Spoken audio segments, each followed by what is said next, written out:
Iran की संसद अमेरिकी राष्ट्रपति डोनाल्ड ट्रंप और इजरायली प्रधानमंत्री बेंजामिन नेतन्याहू की हत्या करने वालों को 500 करोड़ से ज्यादा इनाम देने वाला बिल ला सकती है। ईरान अमेरिका के बीच नाजुक युद्ध विराम चल रहा है। एक तरफ ट्रंप ने ईरान पर हमले को फिलहाल के लिए टाल दिया है, तो दूसरी तरफ ईरान में ट्रंप और नेतन्याहू की हत्या पर इनाम घोषित करने की प्लानिंग चल रही है। ये सीज फायर की कोशिशों को बड़ा झटका दे सकती है। नमस्कार, मैं हूं आकांक्षा और आप देख रहे हैं न्यूज 18 का डिजिटल प्लेटफॉर्म। ईरानी संसद का राष्ट्रीय सुरक्षा आयोग इस बिल की तैयारी कर रहा है। आयोग के प्रमुख इब्राहिम अजीजी ने कहा है कि इस्लामिक रिपब्लिक की सैन्य और सुरक्षा बलों की जवाबी कार्रवाई नाम से बिल तैयार किया जा रहा है। ईरानी सांसद ने यह भी कहा कि संसद जल्द ही इस बिल पर वोटिंग कर सकती है, जो ट्रंप और नेतन्याहू को जहन्नुम पहुंचाने वालों को इनाम देगा। रिपोर्ट में यह कहा गया है कि ईरान के सर्वोच्च नेता खामेनेई समेत कई सैन्य और राजनीतिक नेताओं की मौत के बाद यह कदम उठाया जा रहा है। इसी बीच ट्रंप ने कहा है कि उन्होंने ईरान पर मंगलवार को होने वाला हमला फिलहाल टाल दिया है। ट्रंप ने कहा है कि कतर, सऊदी अरब और यूएई जैसे गल्फ देशों के नेताओं ने बातचीत को मौका देने के लिए कुछ दिन का समय मांगा था। पिछले 24 घंटे के 5 बड़े अपडेट्स क्या हैं वो भी आपको बताते हैं।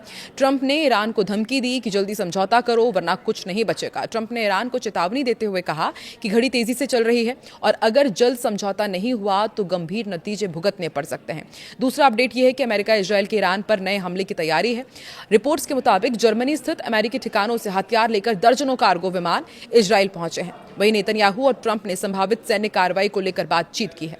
तीसरा बड़ा अपडेट यह है कि हॉर्मुज में संकट बढ़ता जा रहा है। अभी इस वक्त वहां पर 1500 कारोबारी जहाज फंसे हुए हैं।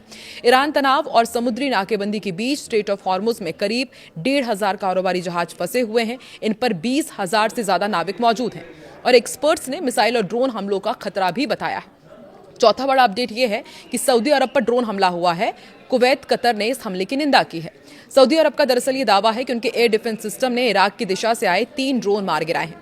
कुवैत और कतर ने इससे सऊदी संप्रभुता और क्षेत्रीय सुरक्षा पर हमला बताया और इसकी निंदा भी की है। इधर ईरान में लड़कियों को AK-47 ट्रेनिंग दी जा रही है। अमेरिका के साथ एक तरफ तनाव बढ़ रहा है और अब ईरान में युवा लड़कियों को AK-47 असॉल्ट राइफल असेंबल और डिसअसेंबल करने की ट्रेनिंग दी जा रही है। इससे जुड़े वीडियो सोशल मीडिया पर तेजी से वायरल हो रहे हैं। इसी बीच ईरान ने कहा है कि अमेरिका के साथ शांति वार्ता आगे बढ़ रही है। दोनों देशों के बीच पाकिस्तान मध्यस्थता कर रहा है। ईरान का कहना है कि उसने अमेरिका के नए प्रस्ताव का जवाब दे दिया है। अमेरिका की शर्तें काफी सख्त बताई जा रही हैं, जिनमें शामिल है ईरान को कोई युद्ध मुआवजा नहीं मिलेगा। दूसरा, इनरिच्ड यूरेनियम जिसको लेकर के लगातार जो पेच फंसा हुआ है वो अमेरिका को सौंपना होगा और देश की जमी हुई संपत्ति का सिर्फ 25% से कम वापस मिलेगा। ईरान के अधिकारी चेतावनी भी दे रहे हैं कि अगर अमेरिका या इजरायल ने फिर से हमला किया तो इसका जवाब दिया जाएगा।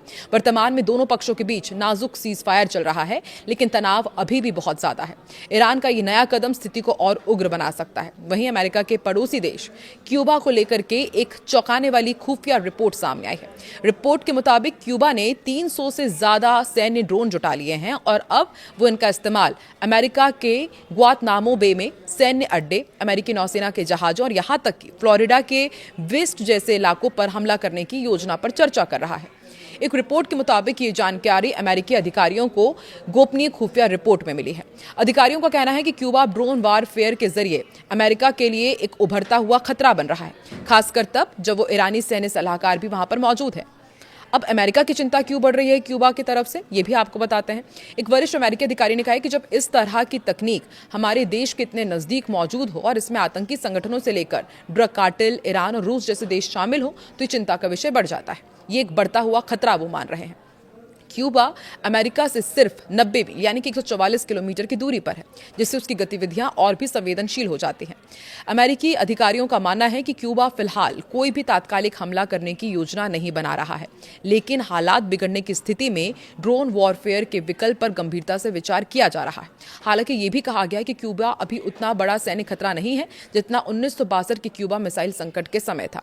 तो एक तरफ ईरान और अमेरिका के बीच सब कुछ ठीक होता हुआ नजर नहीं आ रहा है, तो वहीं दूसरी तरफ छोटे छोटे देश भी अमेरिका की परेशानी बढ़ाने जा रहे हैं और इसी बीच 500 करोड़ का इनाम घोषित करना कि जो भी बेंजामिन नेतन्याहू को मारेगा या फिर डोनाल्ड ट्रंप को मारेगा उसे 500 करोड़ रुपए दिए जाएंगे। वो भी संसद में इसकी बातचीत चल रही है। आपको क्या लगता है, क्या इस तरह का जो इनाम है वो अमेरिका और ईरान के बीच जो संकट है, जो तनाव है, उसको क्या और बढ़ा देगा? आपको क्या लगता है? कमेंट सेक्शन में जरूर बताएं।